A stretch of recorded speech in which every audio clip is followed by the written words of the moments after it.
Chers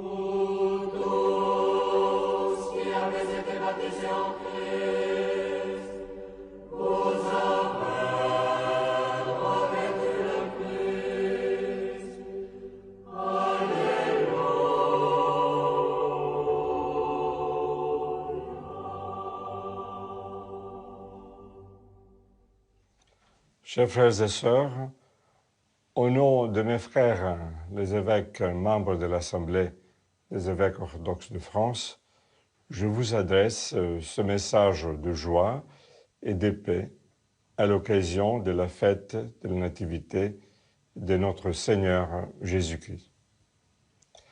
Aujourd'hui, le mystère de l'économie cachée dès avant la fondation du monde est rendu manifeste. Les cieux ont répandu la grâce du divin sur l'humanité tout entière. Le Verbe de Dieu se manifeste dans le temps comme une personne. Il vient à la rencontre des hommes et plus encore, il vient demeurer chez les siens sans quitter le sang du Père qu'il révèle. Il fait le choix de naître parmi les gens de peu, de rien. Dans la grotte de Bethléem, voici que l'infini est couvert de l'ange et qu'une crèche devient le réceptacle de celui qui contient tout. Le Fils du Père, sur qui repose l'Esprit, vient chez nous, qui sommes accablés par le poids des angoisses de ce temps de crise. En devenant nourrisson, il prend un nom d'homme mortel, Emmanuel, Dieu parmi nous. Le Verbe se communique aux hommes en s'unissant à eux par la chair, qui s'est façonnée de la chair de la Vierge. Le Fils du Père devient le Fils de l'homme. Telle est l'économie du mystère divin, devenu le principal don de Dieu à l'humanité et au sujet duquel Saint Jean Chrysostome écrit: le souvenir des bienfaits de Dieu nous aide à affronter les labeurs de la vertu, à mépriser les biens terrestres, pour nous ouvrir à l'auteur de tous ces dons et augmenter de jour en jour l'amour que nous lui témoignons. Mais, chers frères et sœurs, quel mystère étrange que ces bienfaits de Dieu. Il se montre un économe bon et avisé, alors qu'il perd tout de sa divinité en se laissant voir et toucher. En devenant faible et fragile, émigré en terre étrangère, il part ainsi à la reconquête de l'homme devenu étranger à Dieu. Dans les ténèbres de notre monde endeuillé par les attentats à répétition, les guerres et les massacres en Orient, tout semble soumis à la fatalité des intérêts particuliers. Mais l'économie de Dieu est différente de celle de notre monde contemporain. Pour un plus grand nombre, cette dernière est devenue presque exclusivement le synonyme d'une science qui nous prêche l'austérité. En champ d'étude de la production des biens et des services au profit de la satisfaction de désirs que cette économie crée elle-même. Or, le terme grec économia désignait à l'origine la bonne gestion des affaires de la maison pour le profit et le bien-être de tous. Les chrétiens orthodoxes se doivent donc d'imiter le Christ est d'être de bons économes du monde qu'il a créé.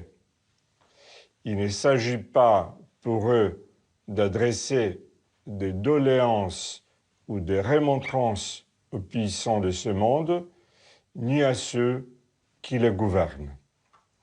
Le Christ est né dans une étable et non dans un palais. D'où l'importance aujourd'hui de retrouver le goût de la simplicité au travers de l'humilité. Écoutons ce que dit Saint Dorothée de Gaza. L'humilité est une vertu à laquelle on arrive en gardant des commandements de Dieu et on le peut faire comprendre par la parole. Notre tâche consiste donc plutôt à guérir, sans jamais nous lasser, les maux infinis qui engendrent les errances dans la poursuite du bien commun. Notre seule remontrance et véritable résistance, c'est la philanthropie, la charité. Accueillir le prochain sans nous dire « mais qui est mon prochain ?»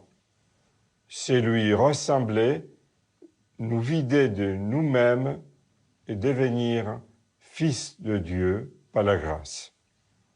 Devenu ainsi fils par l'adoption, ressemblons en tout à notre Père céleste qui fait pleuvoir sur le bon comme sur les méchants. C'est le Christ lui-même qui nous y invite. Venez, le béni de mon Père, et recevez en héritage le royaume qui vous a été préparé depuis la fondation du monde.